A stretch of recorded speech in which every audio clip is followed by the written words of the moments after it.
Exactly. Of course not. Of course not. First of all, legal. What's going on, man? Shayla, how you doing? King Savage, of course. ASMR fan, the hardest working woman in the freaking world. Wow. I don't. Hey, Fadak, I don't know how often you get to check on Telegram, but fan runs that like a robot, and Listen, and listen, it's listen. Don't say it. I was just gonna say, listen, I support her because obviously she likes pineapple on her pizza as well. That's my that's my favorite thing. So I can't actually have I wouldn't actually go near pizza without pineapple. So the fact that she's on the team, she's on the pineapple team. Come on, she's my best friend already. So Hey, yeah, the funny thing is yesterday I for whatever reason, every time I check the Telegram, they're always talking about it, and I always have to put my 2 cents into it because you know that I think it's kind of disrespectful to put pineapple on pizza, but that's neither here nor there, right? See, so in London, do you have authentic pizza places like real Italian pizza places? yeah. I mean, yeah, definitely. We have actually restaurants just dedicated to Italian experience, but then we have different sorts of franchises as well that do make decent pizzas. So, it depends on your flavor, what you like, but the truth is you can't really get the original thing, but so you have to go for the substitute, which is not too bad as well. But with me, pineapple has to be on there. And I think if you don't actually enjoy pineapple on pizza, there's something wrong with you because it's the best thing since sliced bread. So, you Okay, so know, so hold on. Let me ask you a question because this is what I equated to. You like I'm assuming you eat pasta, right? yes. So would you put oranges in Big Ziti?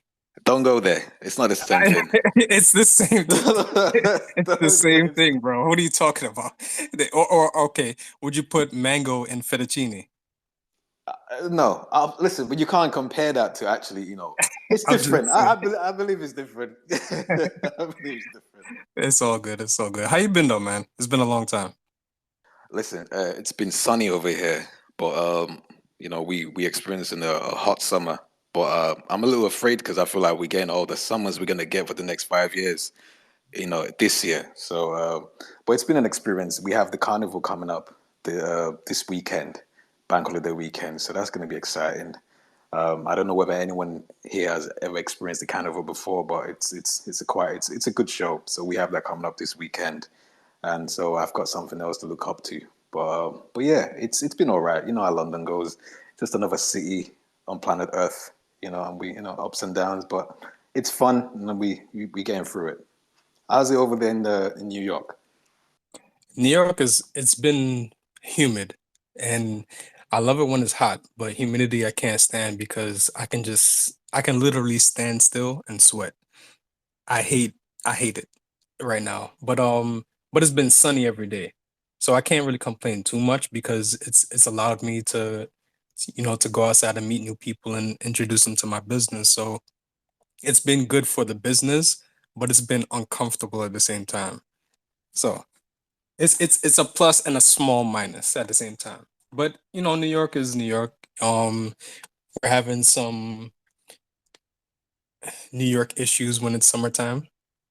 If you know New York, you know what I'm talking about when it comes Yes, to we having the same over here. It's getting out of control, but hopefully things get better. And we just have to kind of hope for the best and pray for the best, and and deal with things in a better way. right. So we got a couple people that I haven't seen in our spaces before. Maybe they're from the Telegram, but shout out to anybody that has come over from the Telegram. Um, if you don't mind, you can hit the share button at the top of the space. Share it out. Let's see if we can get some more people in here that might be interested in hearing about MetaMonkey AI. If you have any questions for Augustin when he's ready to come up, there's a little button on the bottom right where you can go directly to the space and it says King Savage says he still can't hear. Um okay, let's try this again. If everybody can hear us, throw up a peace sign, a heart, or whatever. Just let us know that we have a good connection. And if anybody has any questions, you could throw it in that under the space tweet as well. But if everybody can hear us, throw up a little sign. I see Twiz can hear us, Block, King Savage. Okay, we're good now, King Savage, Shayla. All right, cool. So it seems like most of the people here can hear us, so we can continue on. Um, I don't know if Augustine is having some issues because he just dropped off, but we'll continue for the time being. Ribs, what's going on, man? It's been a long time since we spoke to him too. CEO, uh, Val Ferguson. I think that's the first time we've had them in our space.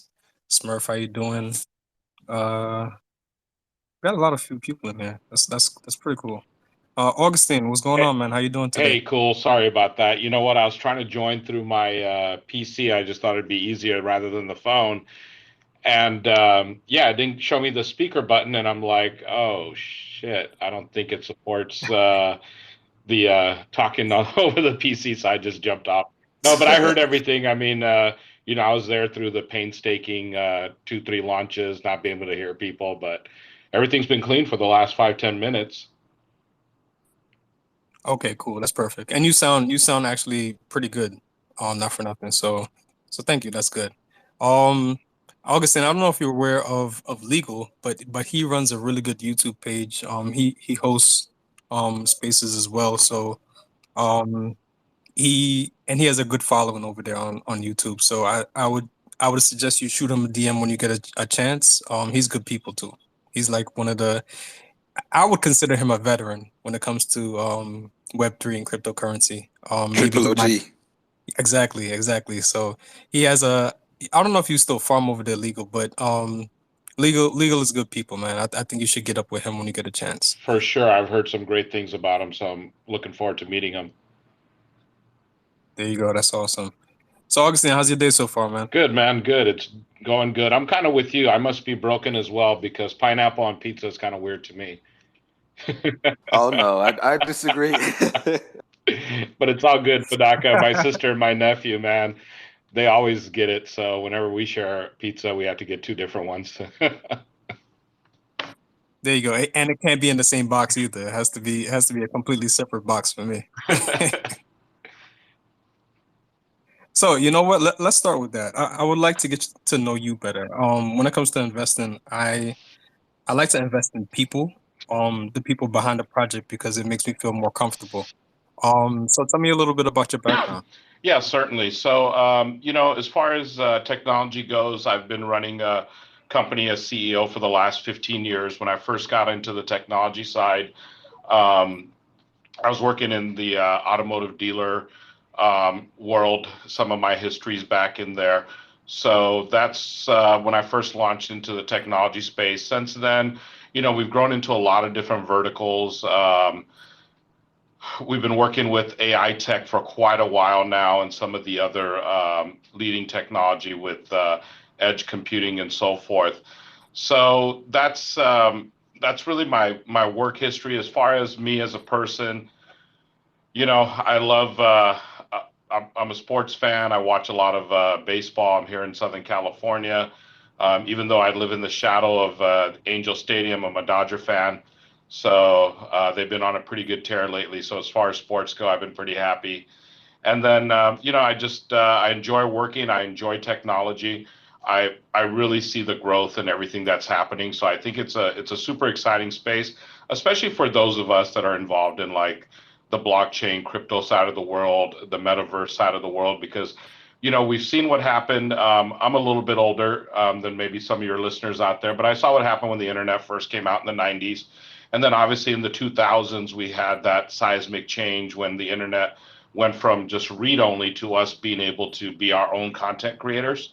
And obviously, a lot of people on this call do a great job of being content creators, and that opened up a whole new world. But it was a process to get all these different platforms out there and get people to engage on them. But now it's a normal part of life. So now I'm looking at blockchain. I'm looking at metaverse, and we're in the very beginning genesis steps of that. But if we look back over the last 20, 25 years and we consider how technology has changed, The adoption is going to happen. It'll happen slow at first, and it's going to happen fast.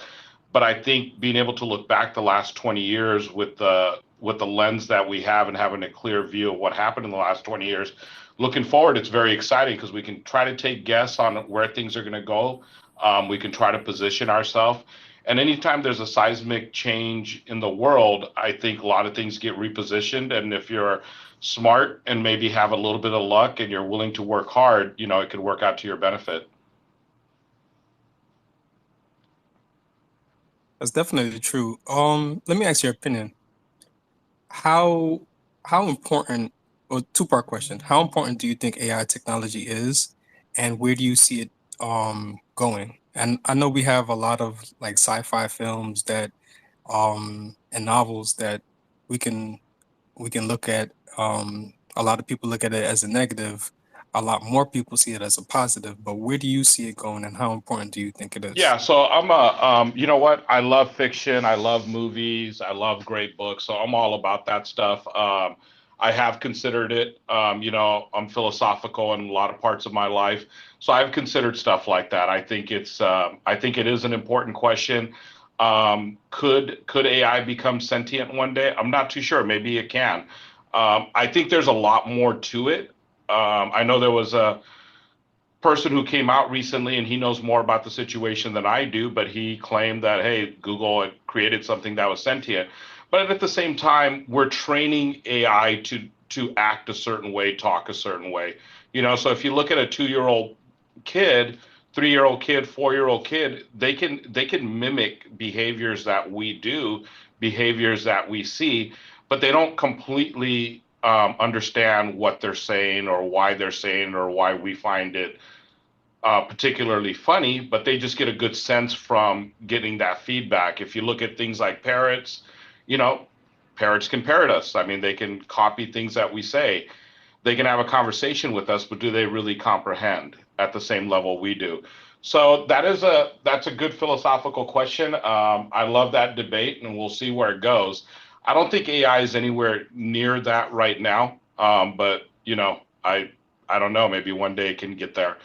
But as far as the role it's going to play in our near and long-term future, it's going to be significant. There used to be a time when people would walk across the country because that was their option. If they had horses, if they had donkeys, obviously they could do that, but not everyone could afford it, and they walked. And then there was a buggy, and then there was a car, and the car really changed our world, and then there was an airplane. It changed our world. So what I perceive AI to do for us is, like, for example, when I use AI in the business world I've worked with and all these different types of companies I work with, what we're trying to do is we're trying to take the busy work away from the people at the companies and free them up to do the more important things to them, the things that really make a difference to them. So if you apply AI just to our personal life, what it's really going to do for us is this: it's going to give us more freedom, right? Maybe part of it is the other side where maybe it'll take over one day. But I think in the near future, the promise of AI is it's going to give us more freedom. Some of the tedious stuff that we do in our life, AI hopefully will help us free up from doing that. And then we can do things that are more important. Maybe we have some commitments to family, friend, to certain situations, to business. We can participate in that. And then obviously we got to be social creatures as well. And hopefully it can free us up to be more social. Hopefully it can allow us to work in a way that's more enjoyable. When the Industrial Revolution came about, it was a great thing because it helped a lot of people get out of poverty, and there was a lot of benefits to it. But at the other end of it, people worked long hours in these miserable factories. Things have progressed, but for some people, it's still a very hard life, right? Other people have been fortunate, maybe because it's a part of the world you live in, maybe it's a family you grew up in, maybe it was the hard work you put in. But some of us live a more enjoyable life. So I'm hoping what AI can do for us is free us as human beings to, like, either work harder with work, play harder with play, and have more serious relationship with other people, and not have to worry about the details because the AI can handle some of those. That's good, man, because I feel the same way when it comes to AI. Like, and I know AI is a very broad term when it comes to applying it, right? Um, but I do think that AI will help us make things better, like as a whole. Um, I know there's a lot of people that warn us about AI. I think Elon Musk was one of them too. That it can go in a very bad direction if the wrong people um kind of work on it. I don't know if you've ever seen a movie called Ex Machina. It's one of my favorite movies ever, and it's interesting how uh it's interesting the take that they have on it, where if they apply it to a humanoid kind of body, how far it can go. But in terms of just Web3 and even Web2, it can definitely free us up from your mundane tasks. And I think that's the important part for businesses, especially because they can take over, secretarial work or things that people rather not do. So I think the direction that you guys are taking is pretty cool. Yeah, and I'm a big fan of Ex Machina. It's been a while since I've seen that movie, but I thought it was excellently done. I really enjoyed it. It was a great take on it. And it was intriguing as far as the questions that asked behind it. But you're absolutely right about that. I think with AI right now, we're trying to apply it to certain industries in certain ways. So for business, it's a matter of freeing business up. With today's situation in the world, when computers first got introduced, people really thought, okay, it's going to make our lives easier. Well, what ended up happening, like for example, in business, if you happen to be in some kind of sales type position, there's CRMs you have to work with, and there's a lot of tasks you have to perform, and it's very robotic, and it's just telling you to send out these emails, make these phone calls, do this, do that, do that. Well, you get so lost in doing that, you forget what your real job is to do, and you're just performing these tasks. So AI can take over those tasks.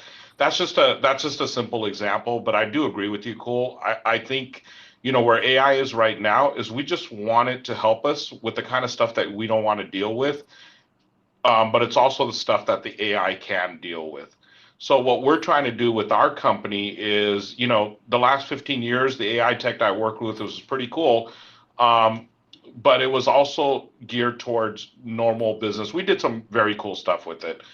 The kind of AI tech we're working with now is at a different level. It's the new cutting edge. It's the promise of tomorrow, and how quickly can we get there, and what does it exactly look like.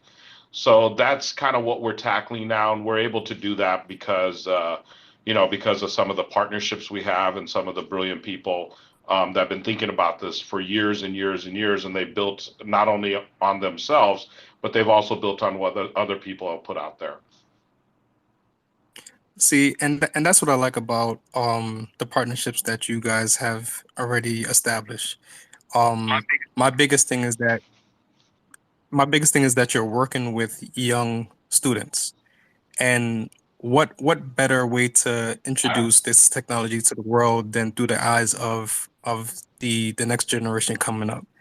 That's my take on it. So let's talk about that. How did you come across the partnership with the partnerships that you have so far, especially with the ones with the college students? Yeah, that's a great question. So I think a lot of this goes back, you started out the conversation with trying to learn a little bit about me, and I gave you a little bit of my about my resume. But experience is something that obviously takes experience. So when I first started out, I wasn't someone that was about a lot of collaboration. Not that I wasn't against it, but I just didn't really know how to go about it and how to make things put together and what the benefit could really be. But in the last, 20 plus years, I've definitely learned that.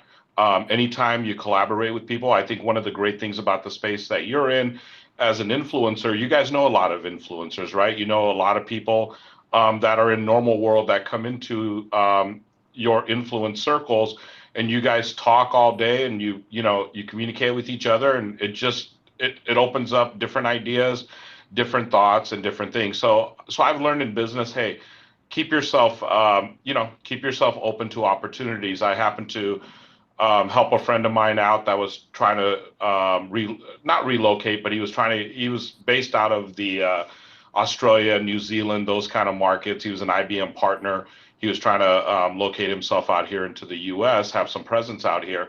So I partnered there, and I met a lot of amazing people to IBM, and I saw how the partnership worked because IBM's this monolith. They're huge. They've got this amazing technology. They've been around forever. But even with them and how many employees they have around the world, they still need partners in order for their product to be delivered and for everything to get done. And they were very open to working with partners. So, I had those types of experiences. So when the opportunity did come up, and it just happened through influence circles, right? I know someone that knows someone that says, "Hey, why don't you meet this person?" And once you do meet someone, you don't know where it leads. And where it did lead me to is here today on the call with you. And we've got these 3 laboratories based in South Korea.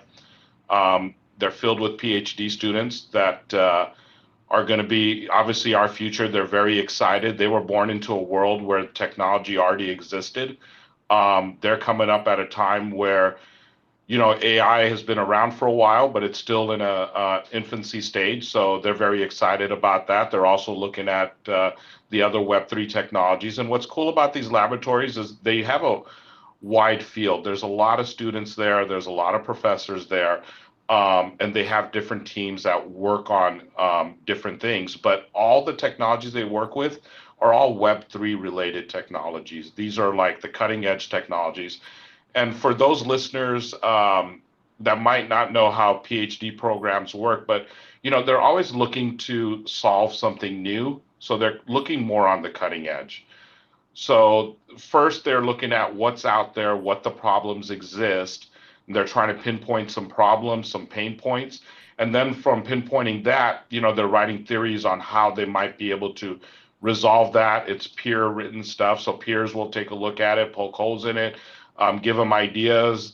More people get involved. And then eventually they might turn some of those theories into some real products. And I think MetaMonkey has really benefited from that and will continue to benefit. And I think a lot of people in this space and part of the community are going to get a chance to benefit from it as well, because we are going to start rolling out some of these technologies. They're going to be real things that people can start using pretty soon here. But as the space grows and as these technology grows, we want to be here helping that grow and be able to say, hey, we did make a difference when it came to this world. I'm a big fan of AI myself. I'm actually really big into sci-fi and anime, and I just want to say, ask a question in terms of the level of the AI that the researchers are working on. Is it just the basic artificial narrow intelligence, which kind of narrows the ability of the AI, or is it much of a higher level as an artificial general intelligence, which is much on a human level and basically do what we can do? I mean, I can't say the other one, which is the third one, the artificial super intelligence. I hope that never comes to existence, by the way. I think that's the one that will kill us all. So hopefully that doesn't come in. But yeah, what's the level you guys are working on? Is it just a basic narrow level that can do the basic things? Or is it much on a general level where like it can actually do what we can do? Because I work in a radiology department in a hospital, and their goal is basically to have a CT scan or ultrasound scan or MRI scan that can actually scan patients and have the AI also report on the scan immediately. So what the consultant radiologist would do is basically just kind of support that report itself. So that's their goal. So I'm guessing that's probably an AGI, because then if the AI can actually report on a CT scan and give the details of what's going on with the patient, it's definitely doing what humans can do, if you know what I'm saying. So that's what they're working on. But from what you can see with these students, what level of the AI are you currently working on for the project? Is it much of a narrow intelligence just to keep it simple, or is it much of a general intelligence to do what we can do? Yeah, it's a much broader and deeper. So not only is it AI, there's a lot of disciplines that go within AI, but deep learning is a focus on that. So deep learning is a way of how human beings act and think. and how we grow and become intelligent, right? So as we learn things, so the whole idea of AI is is to mimic kind of the human brain and also mimic how humans kind of learn and teach stuff. Typically, the way computers worked was, through code, and you tell it and it'd be rule based or code based or something like that. So AI does have some code in it, but this code is more mimicking of how a human brain works. So it's learning that. And the type of AI we're working with is a much deeper level AI. It's the next generation AI. It's trying to make some progress. So we are working on imagery. So some of it is health related, looking at CT scans and being able to notice when there is some kind of anomaly and be able to point that out and have a human eye take a second look at it. So some of it is in that area, some of it is business related, um, other types of image related, not necessarily medical images, but taking maybe 2D pictures and trying to convert those into 3D visual representations. We're working with natural language processing, which is always a big thing. So there's a lot of different areas, and the technology that we have has been built on many years in a lot of different disciplines, and then even within the disciplines, there's focuses like you were talking about. Hey, this particular AI, we're going to focus in on CT scans, right? So then it's just like one of us. If we go to school and we study medical, okay, you're in the medical field, but there's a lot of fields in medical, right? So then you get, you're specifically working in radiology and you're studying that part. So then your focus comes in there. So it's the same. Our team has worked on a lot of different projects, and it's a vast, it's a pretty wide range of things. But medical field is something that's definitely um, something that we've worked on and we continue to look at, and we're looking to see what kind of partnerships we can make as far as what they're interested on what they need us to create for them. That's pretty dope. I like that it's not just the basic level of AI that we know now. Like, just to send an email. So like I know in the last space you mentioned that you're going to work on or you're going to focus on speech and having that be something that flows easily. I wanted to ask you about security. In terms of you know, how do I put it? We all don't want to see AI get to the point where it's getting out of hand, right? So, is there going to be a team dedicated to making sure that it kind of is regulated in its own sense? If that, I don't know if that question makes any sense to you, but if you can get what I'm saying, like we all don't want to see it take over. So let's say I have a shop inside of your virtual mall, and the AI is programmed to do certain tasks. Is it going to stop there, or can we expect it to literally just I'm trying to find the right words. Where does it end when it comes to AI technology in terms of the MetaMonkey? Yeah, so right now, I don't think we really have to be too concerned about the AI running amok, just deciding it's going to do things that we don't want it to do, and it's going to, become a upset employee and just say they're going to ruin everything, or it's going to want to become a bank robber and steal the loot out of your, MetaMall store. I don't think we have to worry about that right now because it's still within the scope of when we talk about AI, like cool, you and I could sit down, have a philosophical conversation, then we can talk about how we don't like pineapples on pizza, and then we can talk about sports, and we can do all this stuff and talk in a wide range of stuff. With AI, it's still focused, right? It still has certain limitations. There's like a fence, it has to walk in between.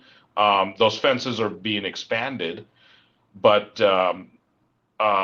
but we don't really have to worry about the AI running amok. What we do need to worry about is, security. Like, hey, are can people break in?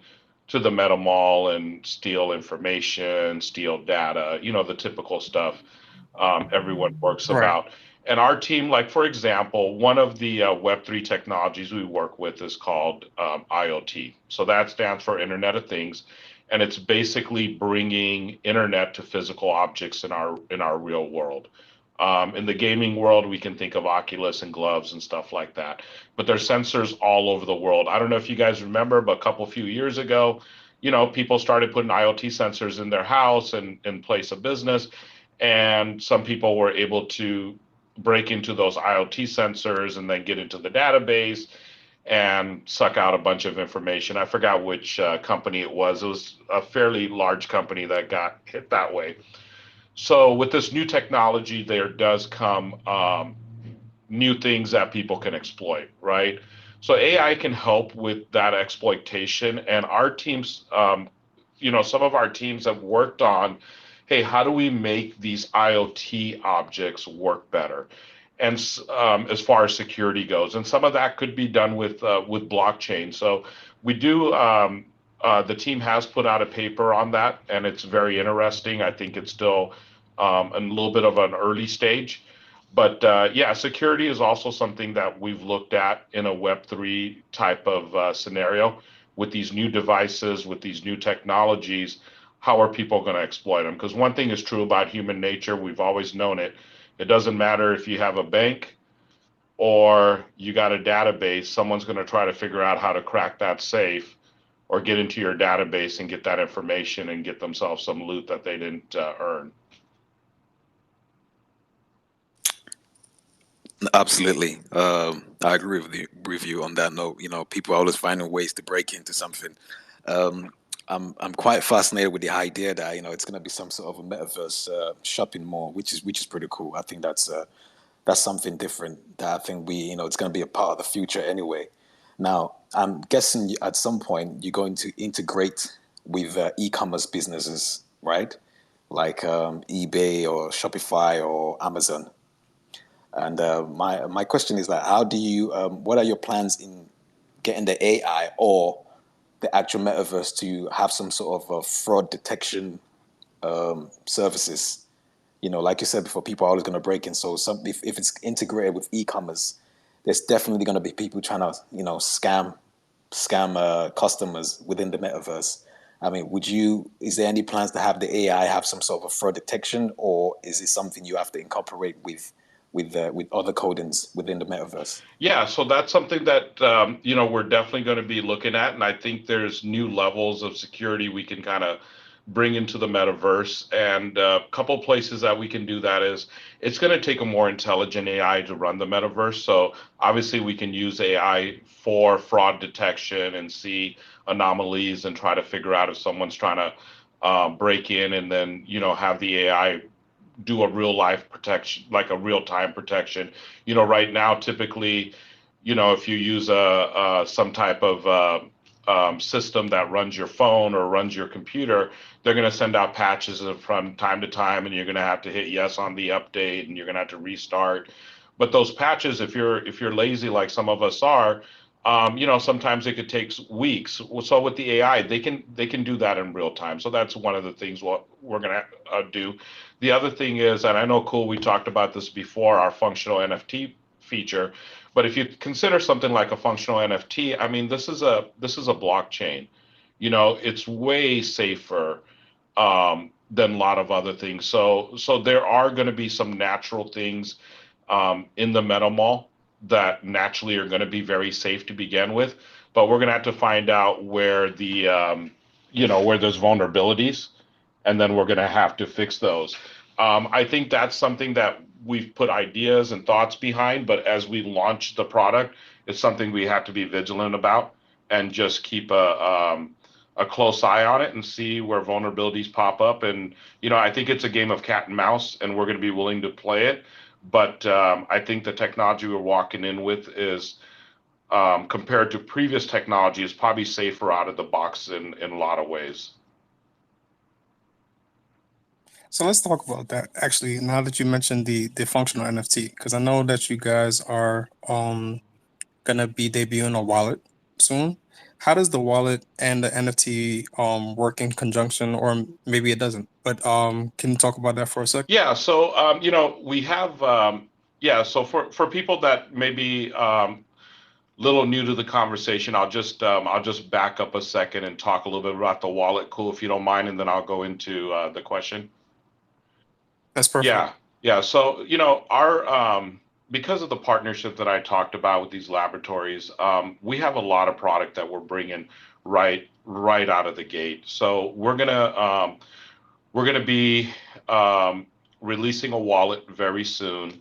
Um, the plan is to have it out by the end of the month, but we can't release it until we get everything done with our pre-sale and get the audit done.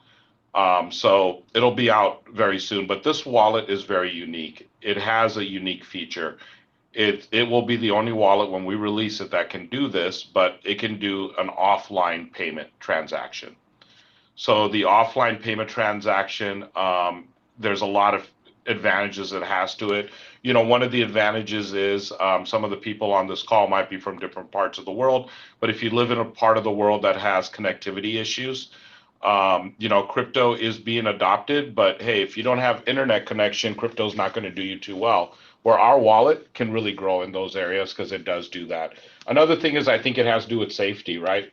Keeping your wallet offline, except for when you do need to, use it in an online fashion, then that's another big part of it. If you're flying on a plane, we can partner up with the airlines and we can say, hey, you know what? Your people can use the wallet and they can purchase stuff on the airline. They don't need to. They could work in the airline and the air mode. So we want to target some business and locations like that. So that's one of the things we have coming out. Another technology we have coming out. I know you guys heard me talk about the MetaMall. You can probably get an idea of the description. I think that word is a little descriptive about what it is. But another technology we're releasing, and this is a functional technology that's working in the real world today, but it's a functional NFT. The NFT is an amazing concept. It's built on the blockchain. It has unique identifiers to it. So what we've done with it is we've worked with a company in South Korea that and when I say we, I'm talking about our laboratories that partnered up, with us. Um, what they did was they worked with a wine investment company in South Korea, and what these guys do is they invest in fine wine. They basically built a platform. So if you happen to live in South Korea, you can buy $30,000 bottle of wine and you'll get this NFT, which will tie you to that bottle of wine. You're the owner of it. The wines are made and stored in France. Wines you don't want to ship around the world all the time because one, it could break. It's very expensive. Two, agitating wine, moving it around from place to place can, hurt the quality of the wine. And not everyone will want to physically drink the wine, but because they just want it owned as an investment. So that NFT is locked into that bottle of wine. It's your, in car lingo, it's your pink slip to that wine. That shows you have ownership of it. If you ever wanted to sell it, the wine never has to be shipped to you. You could sell that NFT and hopefully you make a good return on it. But if you physically wanted that wine, they're going to ship that bottle to you because you have the NFT, you own that physical good. So the NFT, cool, just to answer your question, it's built on blockchain technology, right? So our wallet is built on blockchain technology. So we can marry the two and and we can make e-commerce work in our MetaMall. So now if we take a look at it and we just consider e-commerce as a whole and we think about how e-commerce work, well, why can't someone set up a shop in our mall? And why, regardless of what they're selling, maybe they're selling t-shirts and hats, maybe they're selling cannabis, maybe they're selling high-end clothes or something very unique, one of a kind type of stuff. We can create functional NFTs that can be tied to a physical asset right? And it doesn't have to be a physical asset. It could also be um, something that like a patent. We can even create NFTs for patents and tie it to that. So you could even sell intellectual property. So if you own some intellectual property, we can say, hey, here's the NFT for it, and then they could sell it to someone else. And then now that person owns that intellectual property and they have proof that they own it. So that's some of the stuff that NFTs can do. But NFTs, we can also use them for simple e-commerce stuff. So that's something that our we have made. That's something that's working in the world today, and that's what we're going to bring to this community, and we're going to release it in our Meta Mall. That sounds awesome. Actually, I like the idea of the intellectual property NFT. There's so much that we can do with NFTs. It's actually kind of insane, and I see it get into a place where our driver's license are not going to be physical anymore, or we might have a physical copy, but we could probably reference our passports, our driver's license, our medical records with NFTs. So that's actually pretty cool that your mind is going in that direction. It's actually super cool to Well, me. we've Um, been talking about AI taking over the world. Now we can talk a little bit about the movies where you got like these super spies that are stealing identities and doing all this crazy stuff, and these thieves that can copy your face and your eye and go through scanners. So maybe human being NFTs might not be a bad idea. right. Those have their own So problems. I'm not promoting that in any way. I'm just talking of about it in a It's course gonna not. happen sci-fi regardless. fantasy kind of way. Unfortunately, I see us having a huge issue at some time in the future. Maybe not us, but like my sons might have a huge problem in the future when it comes to stuff like that. But I wanted to harp back on the wallet because it's it's it's an interesting concept because it's almost like a cold storage wallet at the same time.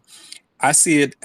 So how I plan to use it here in New York, there are certain times of the day where gas is optimal, where you can make a transaction on the ERC20 blockchain, and it might be $100 for gas fees, and then in the middle of the night, maybe like 3, 4 o'clock in the morning, the gas fees might be less than $10.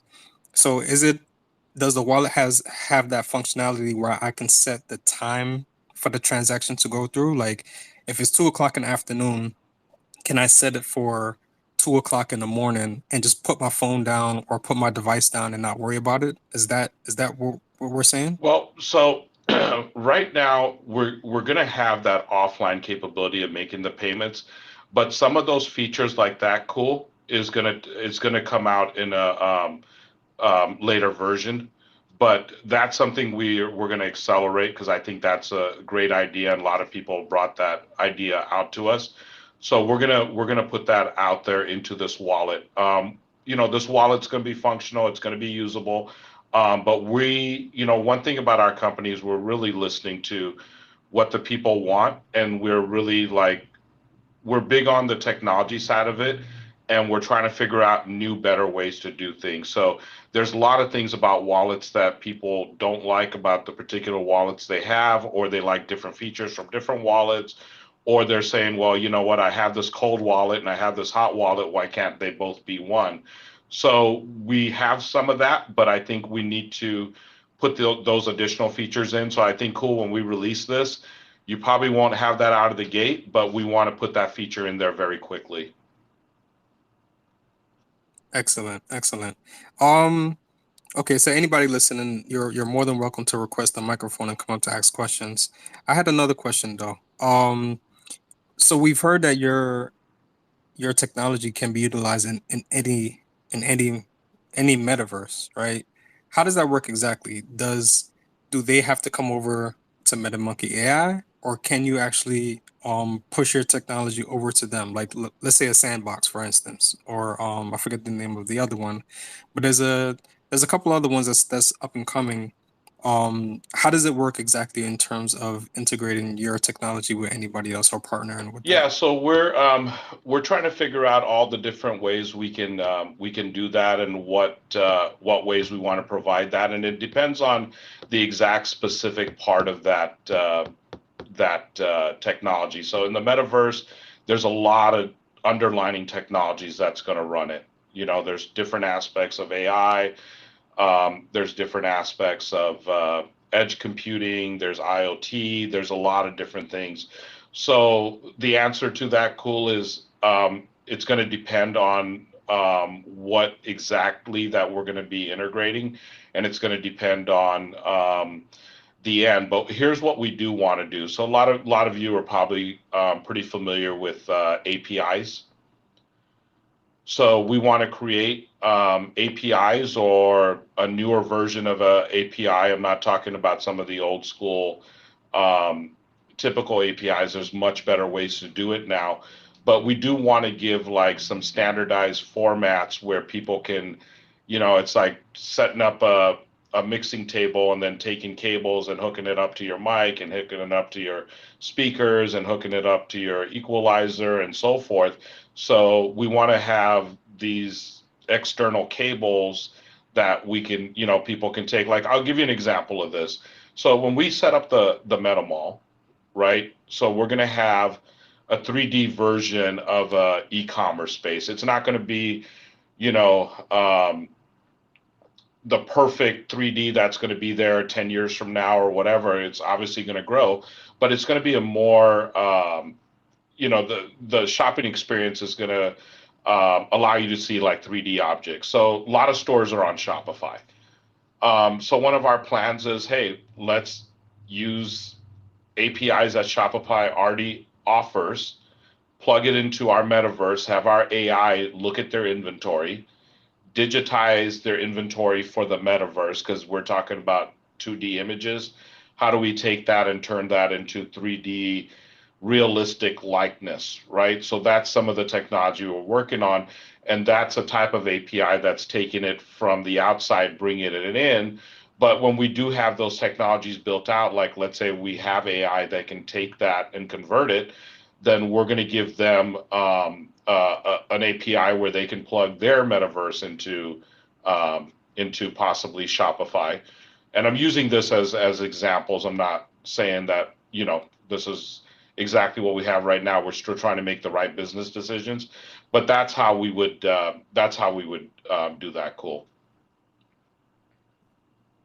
Okay, sounds good. That sounds good. Ravi, what's up, man? How you doing? You have any What's up, questions? man? Good, dude. What's up? What's up, Augustin? Have you been? Hey, is this Dr. Ravi? Yeah, doctor is a troll, right? I'm just Ravi. I just troll some people. Yeah, that's good.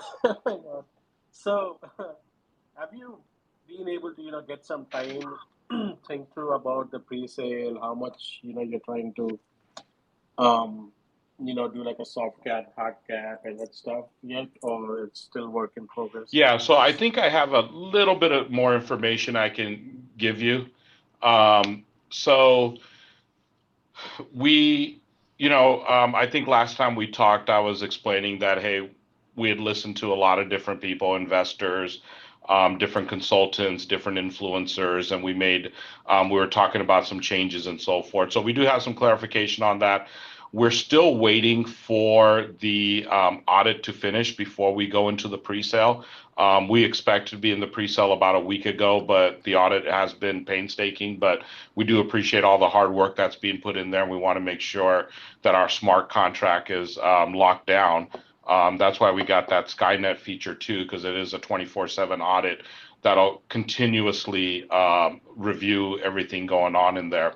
So I think the audit is very close to being finished, but I've also thought that 3, 4 days ago. But I'm cautiously optimistic. But with that, so as soon as the audit gets done, we will release all the details of our pre-sale numbers.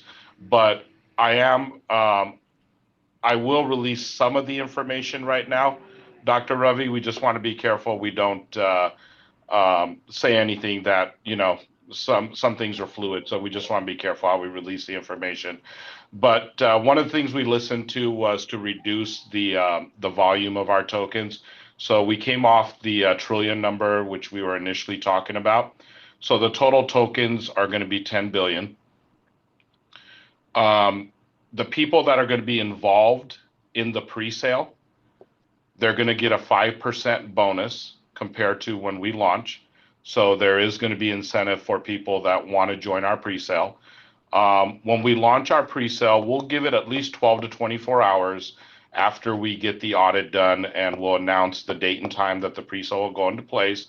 When we do that, we will put all of our tokenomics up on our websites. We'll put it up on Telegram. We'll put it up on Twitter, and it'll have the breakdown. But a couple other things that I do want to tell you is the pre-sale is going to be 7 days long.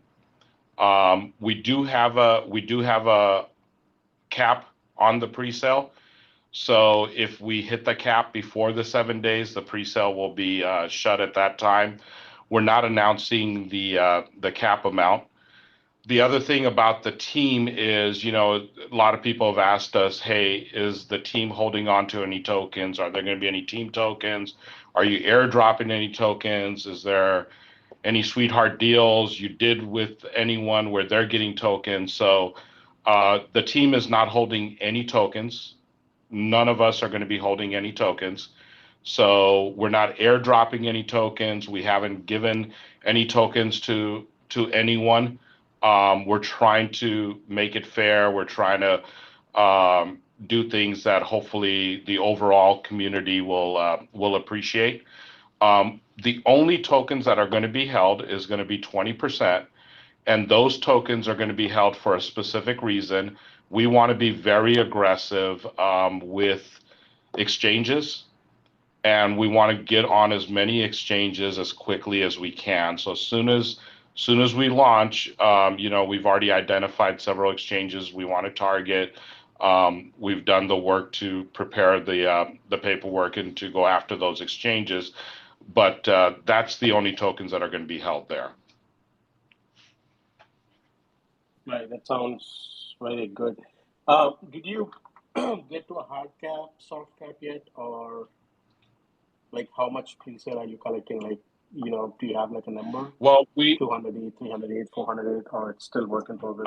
we are going to put a hard cap on it, but we're not going to announce it. We're trying to be fair about certain things, and we're not going to announce the hard cap. So, but yes, there is going to be a hard cap, and once we hit that number, the pre-sale will be shut down. Appreciate it. Are you vesting any of the pre-sale tokens or no? No, we are not. Okay, sounds good. I appreciate it. That's all the questions I had. I mean, the good thing is not having any team tokens is music to ears. People can tell all they want, but at some point of time, if you have 10% of the supply, that's an issue to me for sure. You got to have some tokens for exchanges, and it's good that you are telling that early, and people know that 20% is kept aside for exchanges. If anybody wants to look at it, they can look at it. So that's good news. And we'll wait to hear as we go through on your hard cap, soft cap, and the supply is also not enormous, so that's something bullish as well. So, appreciate that you're taking all the feedback from all the AMAs, and then you're coming back to the community. Thanks so much. Yeah, thank you, Dr. Ravi. Let me just expand on one thing right there. So, I think we've got a lot of excitement about our project just because there's a little bit more there than maybe some other projects as far as the technology goes. But we do have a real business plan, and we do have real products that we're going to bring to the market. So like when it comes to the tokens, I think a lot of projects that come into play are thinking about cashing out with their own tokens and seeing the values go up and so forth. So we wanted to make sure we made a clear point that, hey, we do want our investors to benefit from our tokens and hopefully see a very good return. But at the same time, the business itself does have other revenue lines in mind, and we don't need to go that route in order for our dev team to make money. That's great, because I actually was gonna go that route. So, question for you, Augustine, and I think you kind of answered it, but maybe you can expand on it a little bit more. If, let's say, if the token launch is a failure because there's a huge sell-off, this is crypto at the end of the day. So, um, we know market manipulation exists here. We know there's been a history of other projects jumping on pre-sales and tanking new launches and bringing that liquidity over to their project. There's a lot of shady stuff that happens in the space, between greed and just straight up jealousy. If for whatever reason, um, the initial launch doesn't go as expected, can this business exist outside of DeFi? Well, knock on wood, we won't have those issues. You know what, cool? I think we've got so much there. I don't think we're really going to have to face that. And this is a real business with real technology that has real world customers.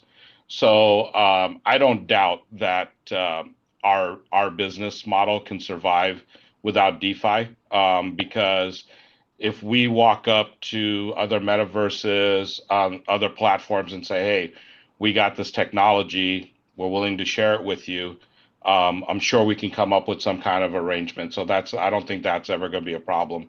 But there's been a lot of success in this space as well, and we expect ourselves to be a success story, and we also expect ourselves to like maybe create a new path for other projects that come along and tie themselves up to some some real world technologies and maybe have some overlap into the real world as well.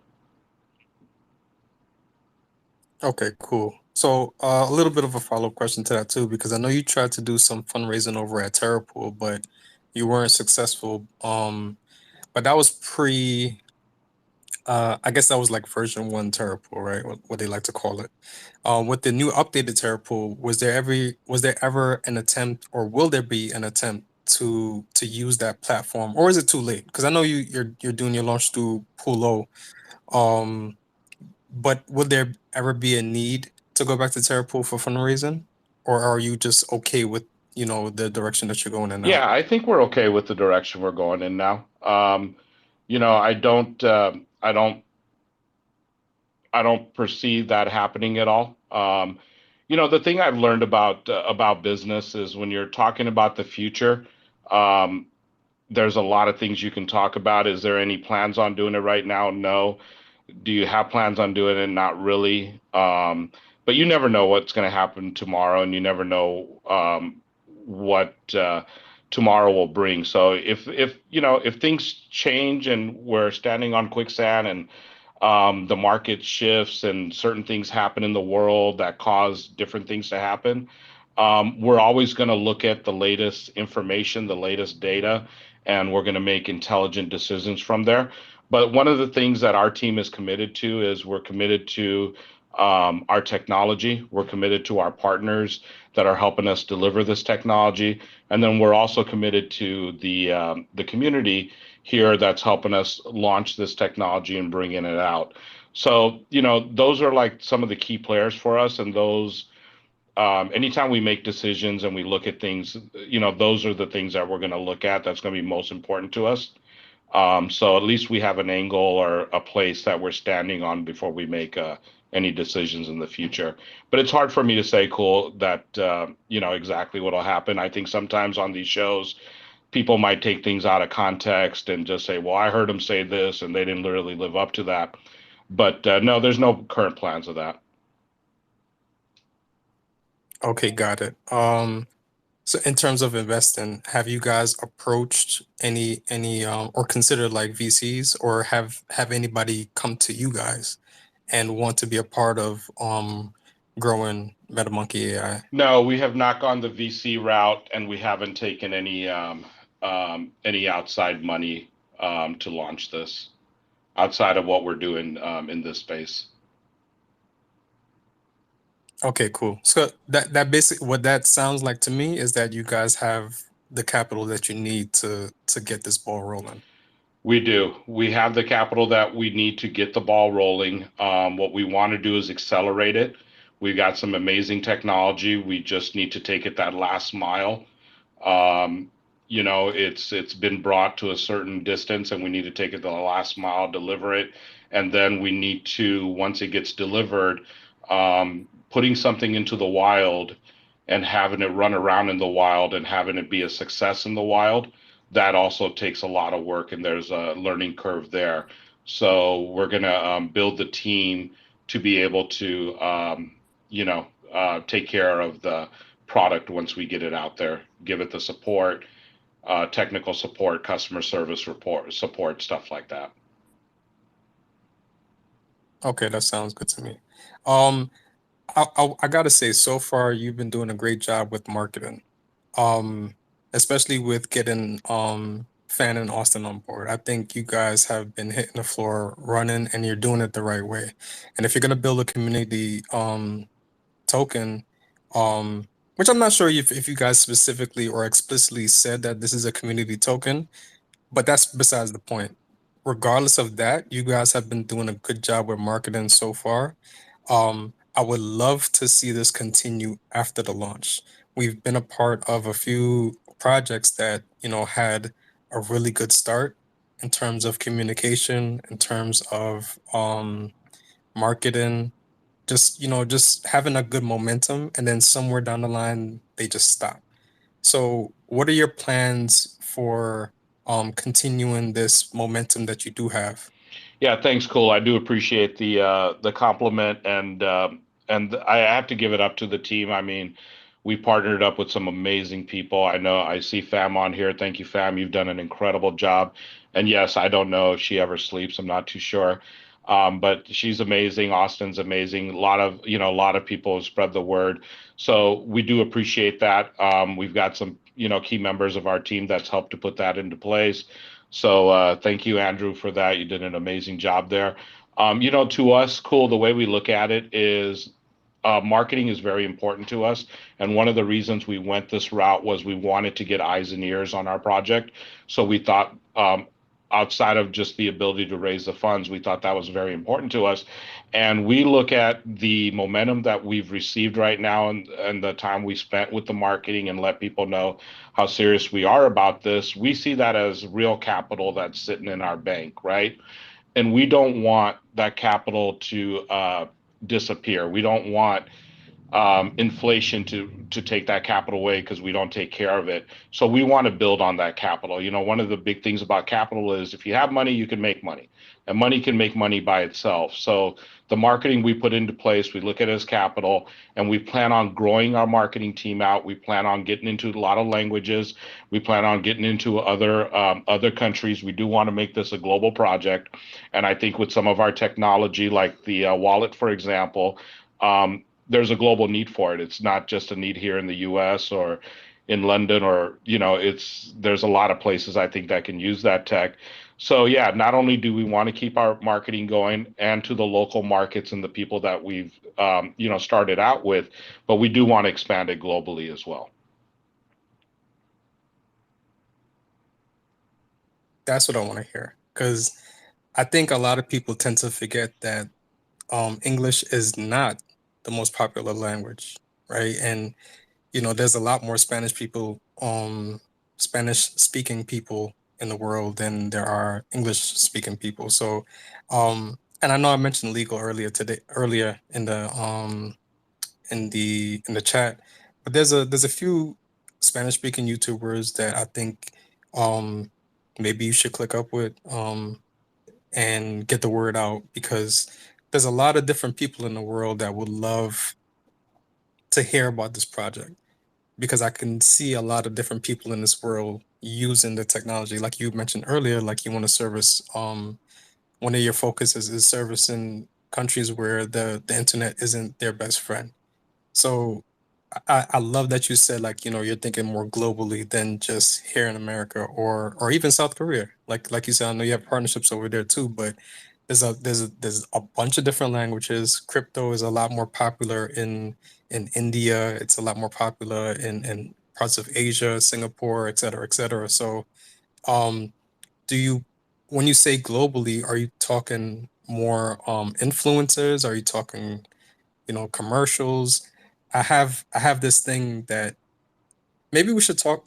I'll say it because the idea is going to get out there anyway. Podcast is a big business, and I don't see any DeFi projects utilizing that platform enough. So when you say global, what exactly do you mean? Or is that still a work in progress? Yeah, it's definitely a work in progress. I mean, I think we're going to be strategic about it. As far as like global, I'm thinking physically in one sense. So I'm thinking like, hey, which countries, should we focus on early? So the physical location of globally. But then I'm also talking about influencers and other marketing channels in that sense, and not only to get it to different physical locations, but also to get it to different communities that could be in a similar location and so forth. So, yeah, I'm thinking about both ways. We're very open, just like we were when we came here with certain ideas on tokenomics. We talked to a few people and they said, "Hey, we've got some thoughts, we've got some ideas, we want to pitch in." And I think one of the reasons our marketing is done as well as it has, we partnered with some amazing people that know the space better than we do, and they've been able to help us and steer us. So yeah, we're looking forward to more partnerships, meeting more people, and I think the podcast is a great idea, cool. So I'd love to talk to you more about that. For sure. And I'll just, shameless plug, CFC Space is definitely open to partnerships. So just want to throw that All out there. right, cool. Go ahead, Fadaka. No, I was just gonna talk about the NFT quickly in terms of the theme for the NFT itself. How did you get the idea for the theme of the NFT, and do you have to outsource the artist that's going to develop the NFT, or is the person already part of the team with you? So some of that stuff we're still working on. We've got some team members. There's other team members um, we need to find. So I think. I'm sorry, guys. Could you still hear me? Yeah, Okay, we can hear cool. you. Yeah, someone had called on my phone, so sorry about that. Yeah, so there's some parts of our team that's in place, and there's other parts of our team that we definitely need to grow. So it's still a work in progress, and I think we'll figure that out as we move forward. Okay, cool. I actually think that's important because, and I'm going to throw it out there now, and I know other people feel the same way. Please, and I know it's MetaMonkey AI. I'm tired of seeing apes. I'm tired of seeing monkeys. I'm tired of seeing gold chains. I'm tired of seeing gold teeth. Like there is so much that we can do when it comes to art, and I think at this point it's kind of oversaturated. And you know what? If you do integrate monkeys, there's a lot of cool ways that you can do it. Smartphone connected.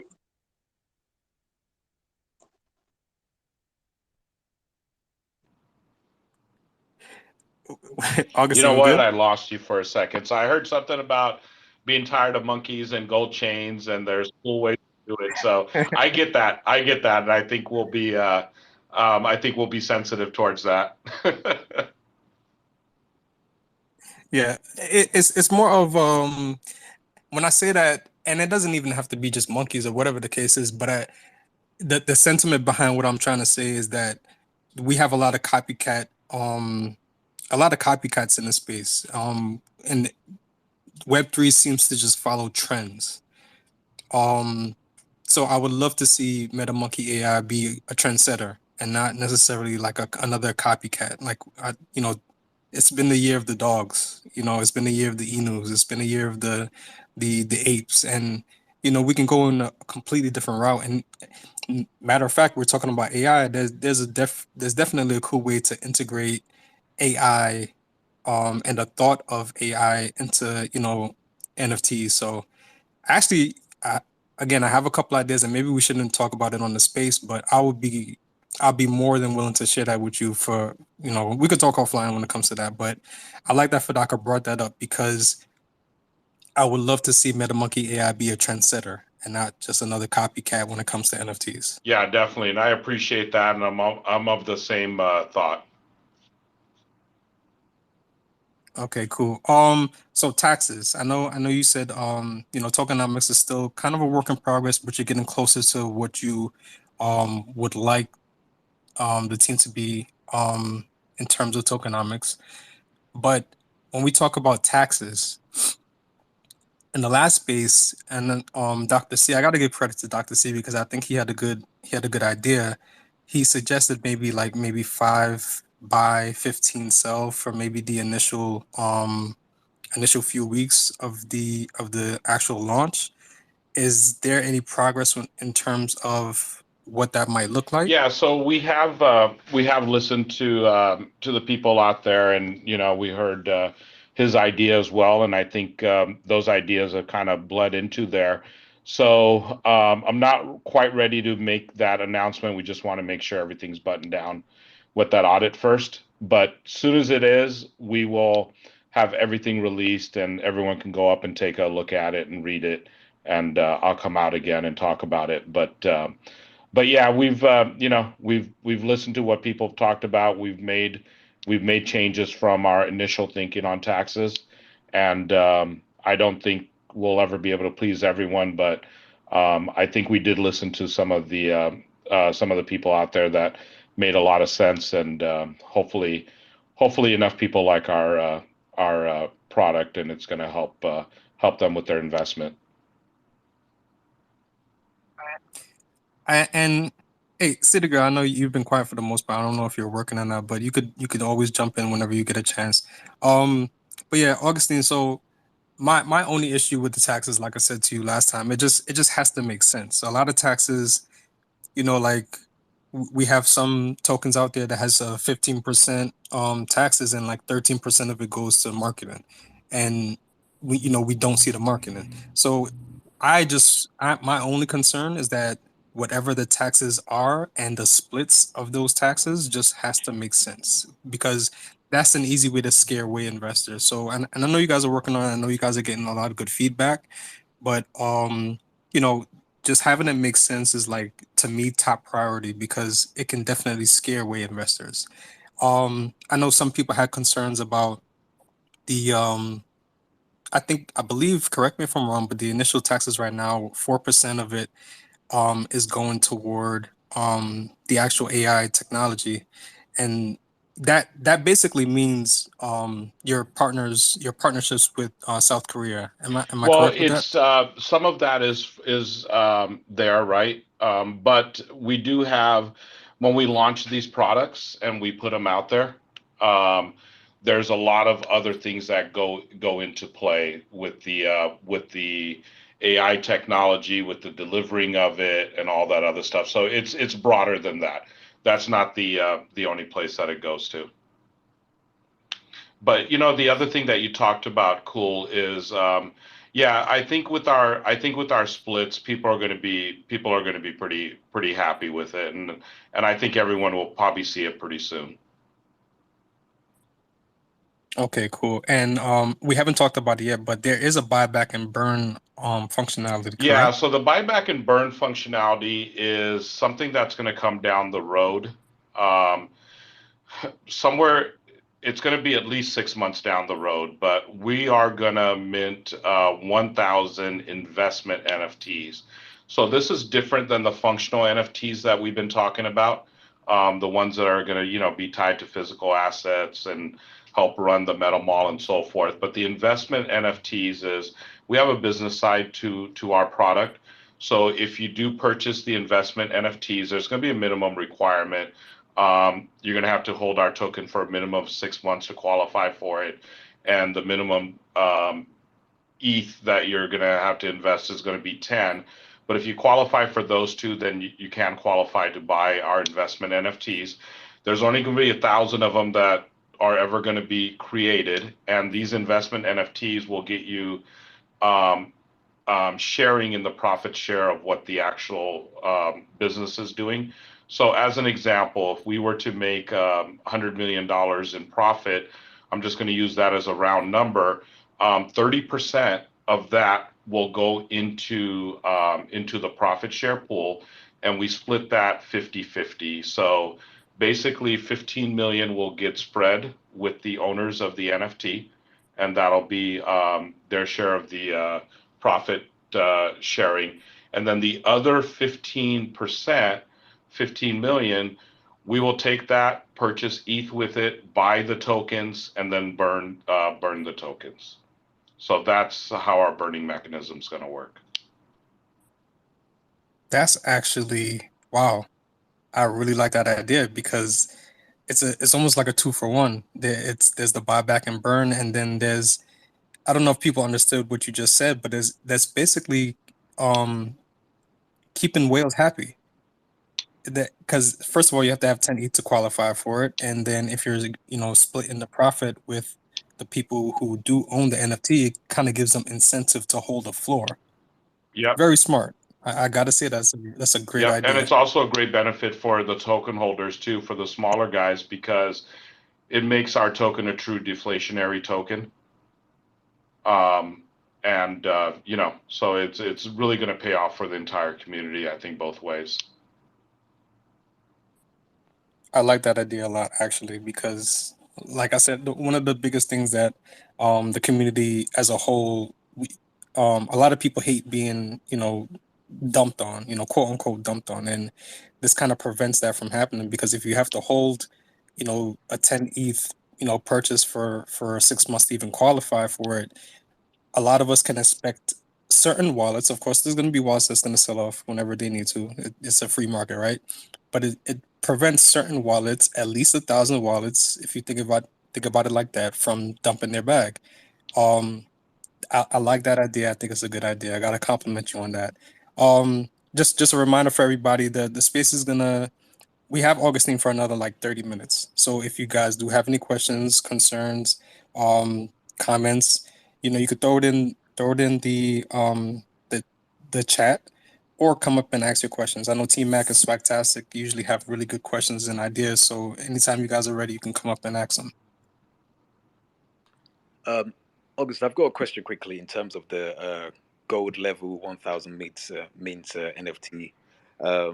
I understand it's a 10 ETH qualification, but is that a fixed number? Would that ever go down at some point to accommodate other people that just can't get to that 10 ETH holding level? Ever going to change, or is it just a fixed? Because I read about it on the website, and I actually love the idea, and I like the fact that it's a gold level. It sounds quite fantastic. But I just realized that maybe not all of us can get to that 10 ETH level, and might want to be on that gold level. But is there any other way, or do you see a change in the future of lowering the qualification? Right now, we don't have any plans of that, but we're always receptive to ideas, and always want to be open to listening to stuff. And the other thing, I had mentioned earlier, I don't know if everyone was here, but a lot of things sometimes change, and if things do change in the world that causes us to relook at something, we're not going to try to be so rigid where it's going to hurt us. So I guess it's a possibility, but right now I can't make that commitment and say, yeah, that's something that could or will happen.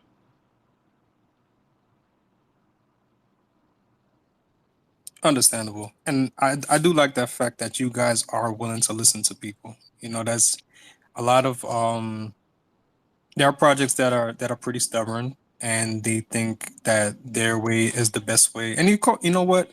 If you're running a business, it is hard to convince people to listen to you because you have your own goals in mind and you have, a certain look that you want or whatever the case is. So, but I do like that you guys are flexible.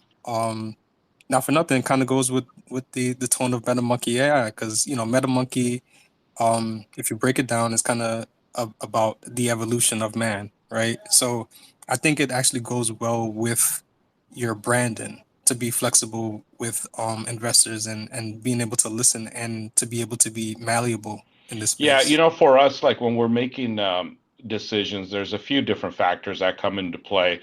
And sometimes it can vary as far as what the weight of those factors are. But one of the things is, from this side, everyone's looking at it from an investment type of angle and eye. So that's very important, and that's a huge influence circle that's very important to us.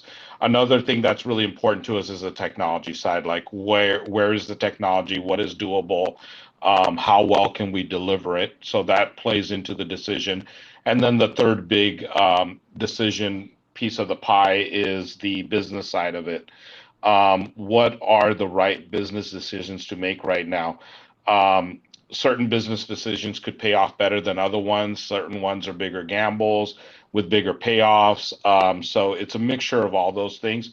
So we're always willing to listen. We might not make the decision that, maybe the consensus on one side of it wanted, but there's just more data and insight that we have on this side. So that kind of plays into it. But yeah, as far as listening and reconsidering and thinking about it, that's something that we're gonna try to do every time and make sure we're looking at it from all the angles before we make a haste decision.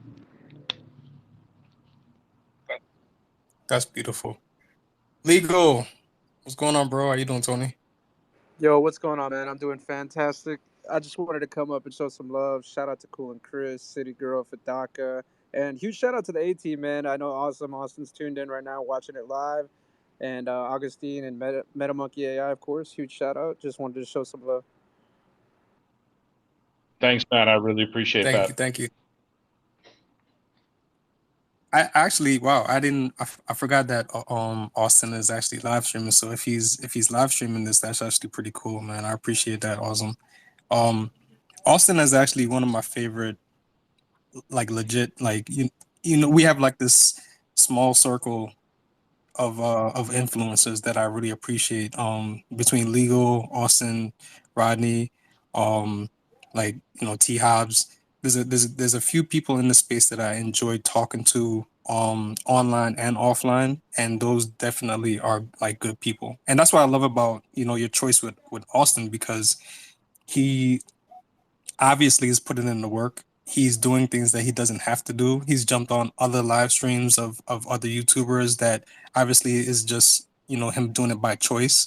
I know we talk about Fan not sleeping, but Austin has been putting in a lot of work behind the scenes. And shit, if I don't know what the relationship is between you guys, but if there's anybody that can be like a CMO, Austin is definitely doing a good job. So I just want to throw that out there. Maybe you can hire him to be on the team, like in that capacity. Maybe you already have somebody, but I think it would be cool. Yeah, we appreciate Austin and the entire team quite a bit. They put in a lot of incredible work. We got a lot of respect for them and appreciate all the hard work they put in. And I think one of the reasons why some of the people that are well respected in the space have kind of put in the work is, we've approached them the right way. We've really try to engage with them, understand their where they're coming from. But we also shared what our vision was and told them some of the behind the scenes stuff that we have going on. And I feel like they feel like, hey, this is a real project with some real teeth, and it's something I can get behind. And I think that's one of the things that happens with communities. It's like when you meet someone that's on a similar level with you, and you're kind of feeling where they're coming from, and you see what they're trying to do, and there's synergy there, then it's just much easier to move forward and work together. But but yeah, I do appreciate everyone that's helped us out. Definitely, and it comes off as organic, which is important. In this space, I know Augustine, you said you haven't really been on Twitter that often, but in this space, it is very easy to see through people that are just getting paid. And since the beginning, it has not seemed like that at all when it comes to Austin and fans. So again, kudos to you for picking them to kind of push your message forward. T Mac, what's going on, man? How you doing today?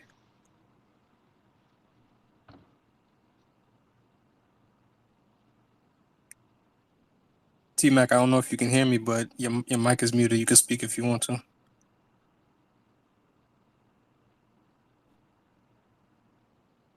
No, he's probably occupied. I just want to say shout out to Austin as well, because if it wasn't for him, I probably wouldn't even have an interest in MetaMonkey. Um, the fact that I actually saw him talk about it, I thought, yeah, I mean, initially I thought it was his project. I actually thought he was the one, that's his stuff. And I thought, you know what, I'm going to support him and get involved straight away. So then I found out it wasn't actually his project. It was, it was just the spokesperson for it, so to say. So he has a good energy, and I think that's something that anyone should look forward to in this space. Someone that has a good energy, promotes something, you want to get involved with it to support them because it's going to have some sort of a decent future. So yeah, shout out to Austin and shout out to all the influencers doing the good work. For sure, man. For sure. City Girl, what's up? Hey everybody. Hi Augustine. I just have just two quick questions for you. Hey, city girl, go for it. Hi. Yeah, so I have two friends. They're basically wells on different projects on this space. And one of them is listening. She's not coming up, she said, but so she told me I can just shoot for her. But the other one is not here. He was supposed to be here.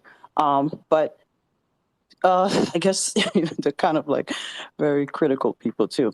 So my friend told me that she's looking into this project, but for some reason, she said she hates um, when businesses don't put too much into like I guess projects names and stuff. She said, I mean, you may have discussed this already, but she wanted to know like why MetaMonkey, like like do you have plan for rebranding?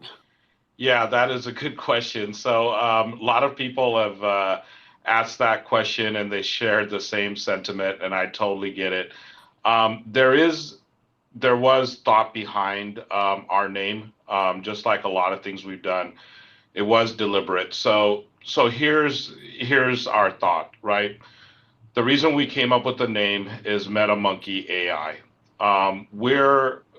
I like to say the metaverse is here, but it's not here.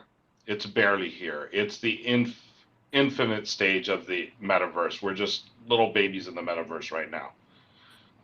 So the metaverse is going to grow. So we wanted to talk about the fact that it's an evolutionary thing, right? And we're here as a company to help evolve the space into something that's greater and that's beyond.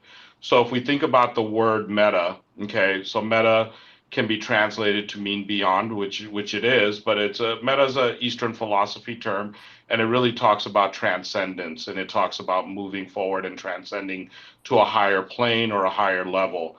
The monkey represents an evolution, something moving forward. The AI is the intelligence, right, that we're trying to move towards. And this space, the meta world is one of the underlining technologies is going to be AI. So that AI is getting there, but it's evolving. So yes, we do plan on a possible rebrand when the time is right. And it would have to be like a worm turning into a butterfly. The season would have to be right. But in the meantime, we're limited by where we're at with the technology. So that's kind of the meaning behind it. Okay, that's great. That's great. Actually, my friend just sent me like a thumbs up. So That's cool. we'll see. I'm sure I'll be having a discussion with her tomorrow. But my other friend, he's not here right now, but he did send me some messages also, and he also has some issue with the name. But he said he will look into it because I did tell him I usually discuss it with both of them because one of them is actually the person who introduced me to DeFi. So I take her, I guess, advice very, very seriously. So, especially after I made a few mistakes. So I'm like, okay, I need to listen to her more. So, all right, so that's great. And I wanted to, I mean, just my own question, in terms of conferences and stuff in the future, do you guys plan to attend any? Yeah, we plan on being involved. So nothing. We've got our plate so full right now. We're trying to deliver several things. So, but yeah, we plan on being involved quite a bit. So I think with conferences and other things like that, when the timing is right and we'll definitely join and we'll be involved. And someone asked earlier, it might have been cool, but they're talking about marketing. So I think part of marketing is being out there and seeing, letting people see you. So it's not just in one particular space or, in the digital realm. It's also in the physical world. It's also bringing you behind the scenes and letting you see like some of the stuff and, how things are done behind the scenes. So I think those kind of engagements we're looking forward to. And I think with conferences, we'd love to go to them. Excellent. Thank you so much, Augustin. You're welcome, City Girl. Thank you. And thank your two friends for me. Definitely. It's funny, like City Girl, my very first question, I believe, to Awesome was why MetaMonkey AI? I think a lot of people, again, because of the trends in the industry right now in DeFi, like the monkey is what I think stuck out most to everybody. So that was definitely one of my first questions. And the answer I got was actually sound. I like the answer that there actually was some thought put into it. But yeah, let's go to T-Mac. It looks like T-Mac is ready for his question right now, and then we'll go back to Fadaka after that. Good afternoon. Can you hear me? You good, T-Mac, man? How you doing today? Hey, how you doing? I got one question. I was hearing about I guess the package, the gold standard package. I didn't hear everything, but one question I wanted to pertain to that was, I know the qualification is 10 ETH, correct? Is it the initial 10 ETH? Because if you are, say, I come in with 5 ETH, and of course it's double now, and I got 12 to 15 ETH, and I don't sell, is that still part of the qualification? Basically, what I'm trying to do now is park my crypto money into more long-term investments and passive income. So I'm trying to find out exactly the rules. If I can, like, say, I start with initial 8 ETH, and this, of course, I believe the pre-sale will be successful, and now I have 16 ETH, and I decide not to sell. Will that qualify me if I keep it for 6 to 8 months into the program, the profit sharing? Yeah, thanks a lot, T-Mac. Yeah, I guess I wasn't quite that clear on that, so I'm happy you asked this question. But no, you're absolutely correct. So you don't have to buy in with 10 ETH initially. You don't have to do one purchase of the 10 ETH. You have to be there for 6 months. You build yourself up to the 10 ETH. You've been with us for 6 months, and then you're cumulative 10 ETH, and you've been there at least 6 months. So you don't have to have 6 months of holding 10 ETH. It's like, okay, you've been with us for at least 6 months and you worked your way up to 10 ETH, and that's where you're at when we release the NFT, then yeah, you're qualified to purchase it.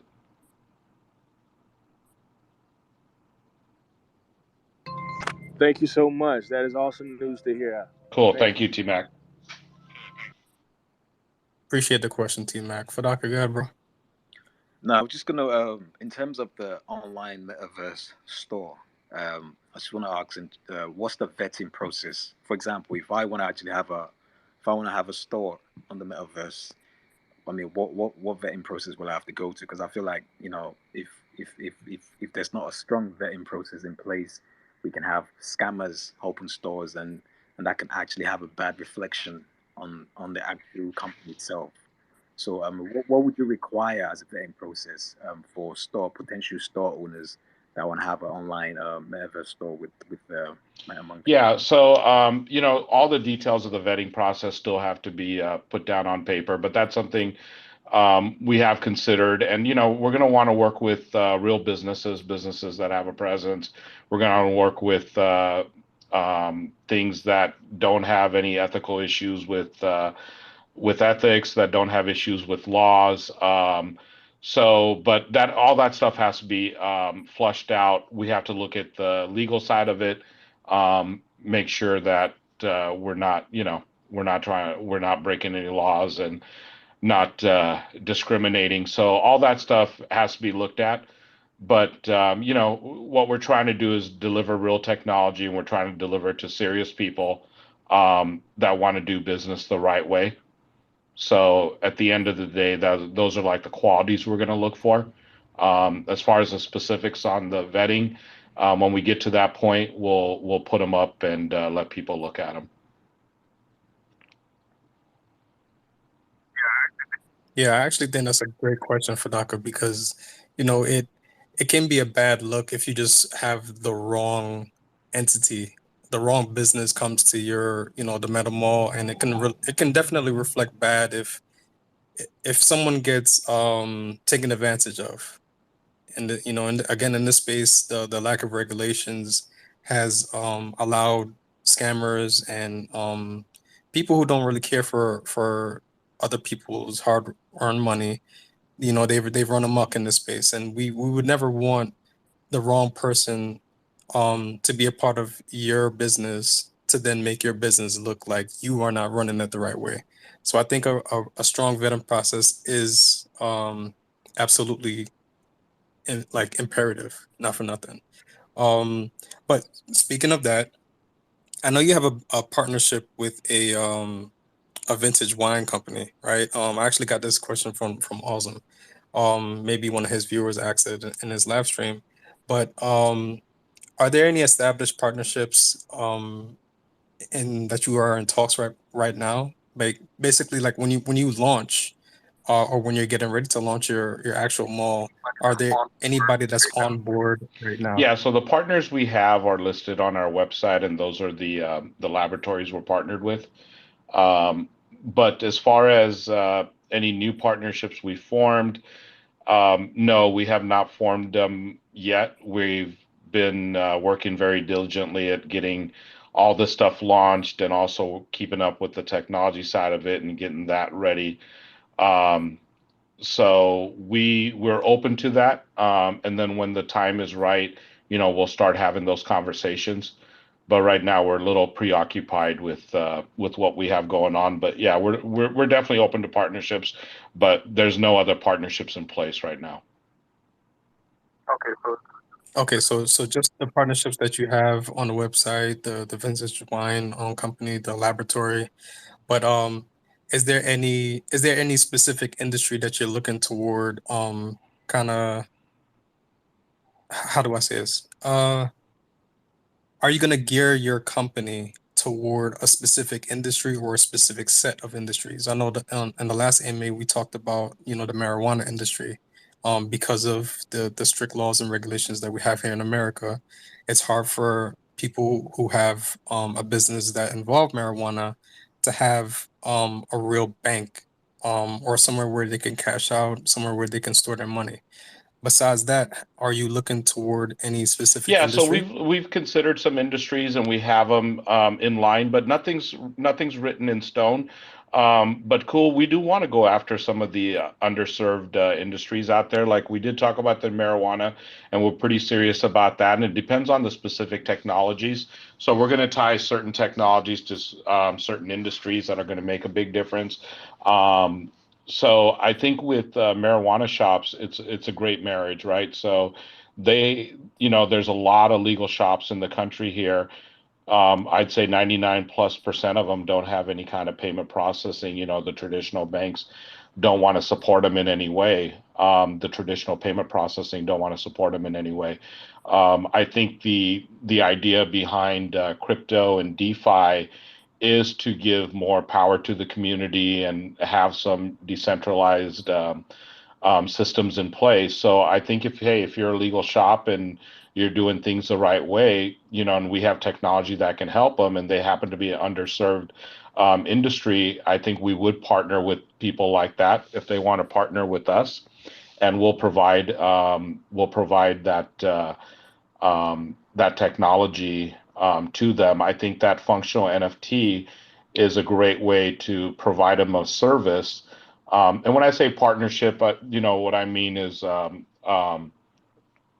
us as a technology provider, them as a business that needs technology and they need new ways to grow their business. I think we can help them there. So that's how we'd be looking to partner with different industries to provide that technology. So, yeah, underserved industries that want to engage with us. I think the other thing we have to think about, Cool, is we're still in an early stage of crypto adoption. You know, it's not fully adopted yet. There's still so much growth to happen before we even think about it being adopted. So there's going to be early adopters, and I think those are the people we're going to have to engage with because they're going to be willing to engage with us. So anyone that's an early adopter that has a need for our technology, I think we're going to be there to work with them.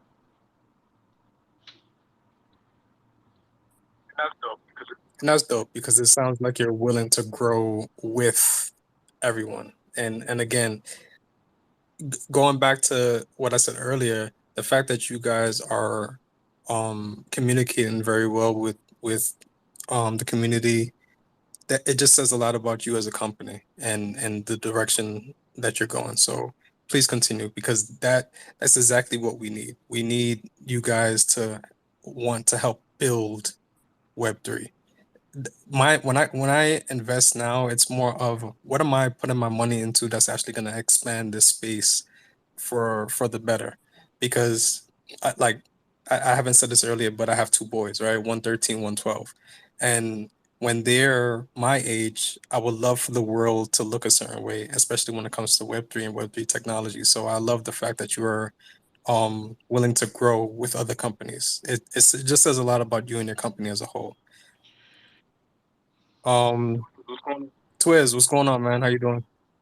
I'm well. How are you?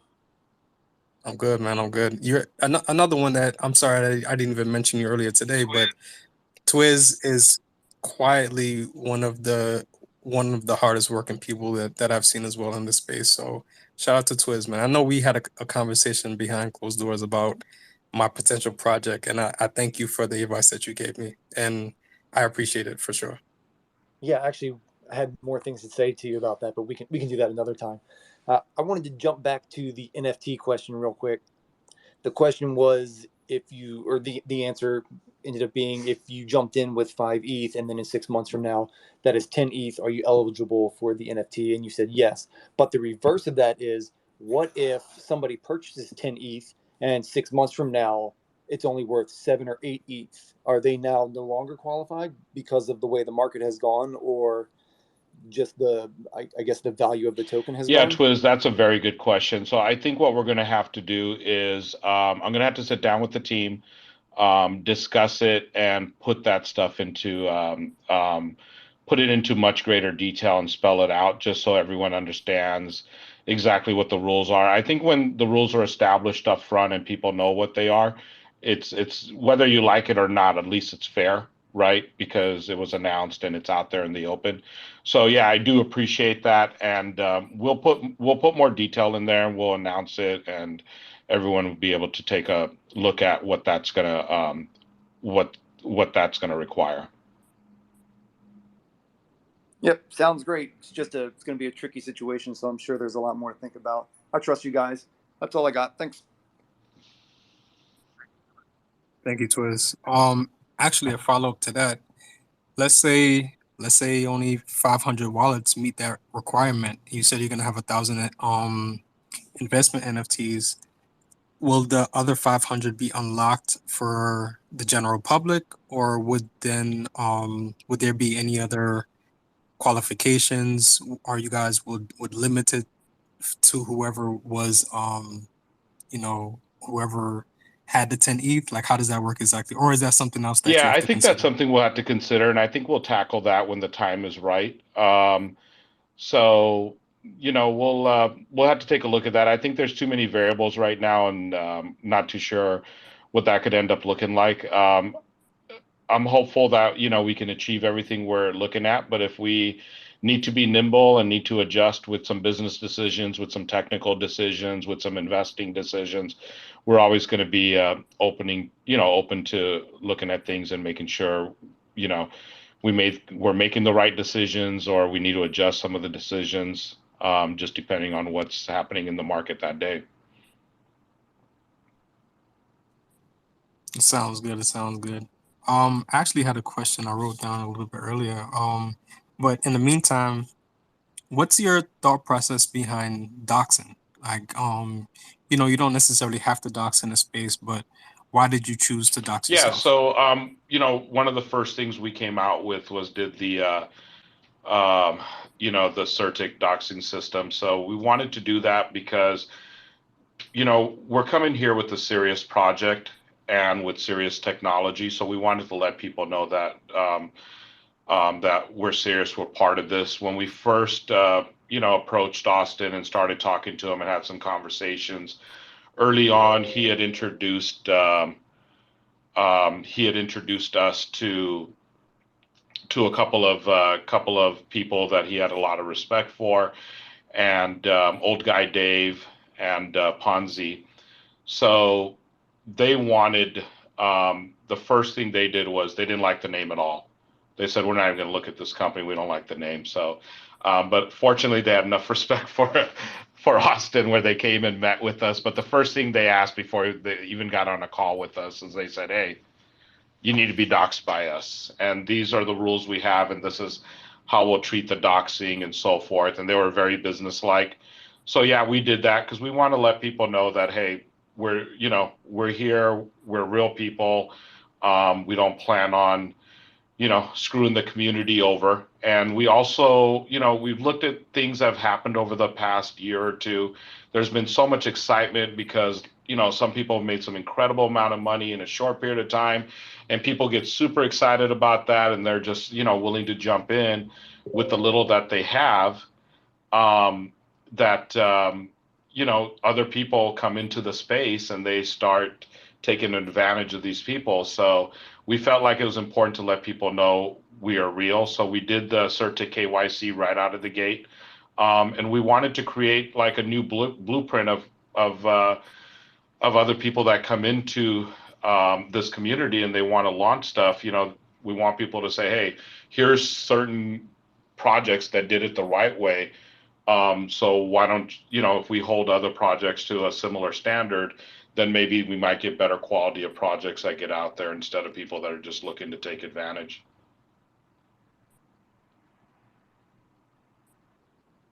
Got it. Actually, let's go take it a step back. And I don't know we're on the 2 hour limit. What's the thought process into not announcing the hard cap quite yet? Yeah, so we just wanted to be fair. There's a lot of things we did that we thought would make the space a little bit fair. Like one of the things was, hey, the community not having the team not having any tokens. We wanted to do the doxing. We wanted to be transparent as we could. We wanted to listen. So we felt like that was something that was part of the fair side of it. Hey, it's there is going to be a hard cap, but we felt like I don't know. We just felt like it was a good decision to make as a team. A good decision not to announce the hard cap? Yeah. Okay. But why though? Because the only reason why I'm really asking is because let's use if you don't mind me mentioning another project. There was an infamous project that came out a couple months ago called Phantom, and it had an enormous hard cap. I think at the time it was like maybe $6 million worth of ETH at that time when it launched. And a lot of people was turned off because of it, because they couldn't really answer why such a large hard cap. Now, I'm going to give you some pushback because, again, in this space, we have a lot of PTSD from, and not to call Phantom a scam, but it just seems a little shady when it seemed a little shady that they were asking for so much money but couldn't give us a reason why. And if you can't announce a hard cap, because of you just want to hold that close to your chest, can you at least tell us the why when we get there? Yeah. We honestly feel like it's a fair way to let people come and invest. And the other thing about this whole thing is cool is there's a lot of technology that's behind us, right? We're not going to raise a crazy amount of money that's going to look like, oh, these guys are just raising a crazy amount of money, and it doesn't make sense. There's a lot of things we want to do to accelerate the project and get things out there. So the thing about working in an investment area is you can get people to jump on board real quick, right? Okay, you can build excitement. But if you don't have momentum and you can't accelerate momentum, people are going to jump off the project. We're here for the long term, and we're here to prove ourselves, and we're trying to do a lot of things right.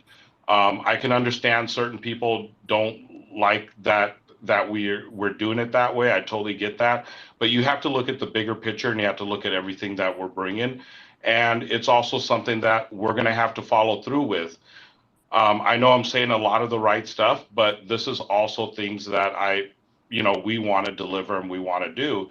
So I think in the long run, you're going to take a look at everything, and you're going to see, hey, these guys are doing they are doing a lot of things right, and they're bringing more to the table. So at the end of the day, I think if we can deliver on that, people will be happy with us. And delivery is very important in the space. Like we want to see delivery. And I know you said your wallet is gonna debut not too long after launch. You're looking toward the end of the month. And not for nothing, this space will hold you to that. I know I know Doctor we call himself Dr. Ravi now, but Ravi is definitely one that will hold you to that. We have a lot of other people in this space that will as well. So just throw it out there. This space can be rough, and I'm sure you know that. I'm sure you're well aware of it because you've talking to Awesome, you're talking to Ponzi and old guy Dave. The space is rough, and if you're in it for the long haul, I hope you're able to take your lumps as long as you are able to get up and correct yourself and do things the correct way. Um, I don't know who put their hand up because I have my eyes closed, but between City Girl and Coke Zero, um, You can go ahead, City Girl. okay. I'm sorry, Coke Zero and City Girl. Before you guys say anything, Augustine did give me a 2 hour limit, and I know we're right up on that. So Augustine, if you don't mind, we can get like these last 3 questions out with Swagtastic coming up. Yeah, let's do it. Let's Yeah. do the last three questions. I do have a few other calls that are scheduled, so but yeah, I'll stay on to do these last three questions. Okay, thank you very much. City Girl, Coke Zero, and then Swagtastic. No, I'm actually good. I had basically the same question regarding the soft cap and hard cap because I'm being bombarded with the same question. So I was just going to ask if there's anything you can say to put potential investors at ease, so that we don't, I guess, kill the potential of them investing in the project because of that concern. Yeah, so I think it's when it comes to investing, it's a personal decision. Everyone knows it's a risk. We're bringing a lot to the table. We're trying to do things the right way. Um, it's their decision. I think they can wait for the launch, and they can see where everything pans out, and they can see if we come out with our wallet when we say we are, and they can see how the product moves forward. But I think that we've got some real solid real technology behind us. We're going to deliver it. We're going to keep coming with it. It's going to be cutting edge technology because the type of people we have behind our project. So I think in the long haul, a lot of people are going to be happy with us. Thank you, Thank you, Augustine. City Girl. Yeah, for sure. And again, we'll definitely hold you to that, man. I love the potential of this project, but I'm a very weary investor as well. And again, Augustine, I know you haven't been here for too long, but if you look down my timeline, uh, I'm not too happy with the direction that a lot of my investments have been going down, and even with the one I had the most hope with. Like I said before, they've actually lost momentum. they had a really good start, and then they slowed down, and then they almost like just fell off when it comes to communication and even just answering basic questions from regular investors. So um yeah, so just make sure you keep up that momentum. Let's go to Coke Zero and then back to Swagtastic. Just quick question: how much involved is Ponzi with this project?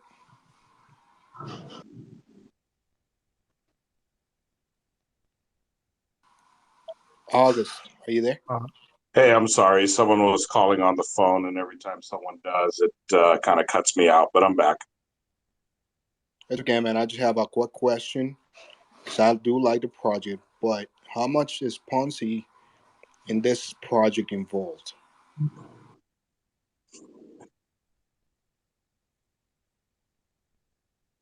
Ponzi is not involved in the project at all. He was brought on by a third party to take a look at us and to basically consult. So that was it. Just a quick reminder, you have another type of people in the space that are more knowledgeable. So, in my opinion, I don't know if people like him or not, but you will not get good feedback. You have Austin, and you have another type of people like Rodney. Follow the correct leads, in my opinion, and that's everything I have to say. Yep, thank you. I agree. Yeah, Augustine, and you know what, Coke Zero, I think that's because Augustine hasn't been on Twitter as much as everybody else is, and Augustine, just to give you a heads up, Ponzi Slayer has definitely made he's definitely rubbed a lot of people the wrong way. His intent, while his intentions may be good, his delivery can be pretty bad when it comes to just the way he talks to people. At the end of the day, just the way he talks to people rubs people the wrong way. So you're gonna get a lot of pushback when it in with his involvement. Although he's not involved with the project, him and old guy Dave just kind of does reviews on contracts and everything like that. So he and I believe I'm pretty sure you've got some DMs, and I'm sure you've talked to Awesome about that. You're gonna get a lot of people who are gonna be turned off by the project based on that alone.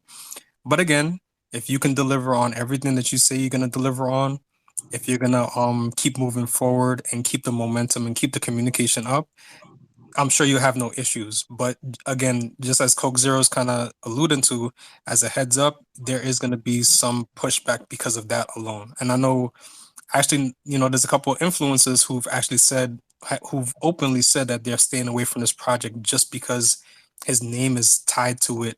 And again, I understand his name, he's not directly involved, but just he's rubbed people the wrong way so much that just hearing his name with MetaMonkey AI is a little bit of a turnoff. So as long as you know, and as long as you're, you know, pushing things forward, I think we'll be good. Yeah, I just want to come up here and just address it, just say that real quick, because it was me that reached out to old guy Dave and Ponzi.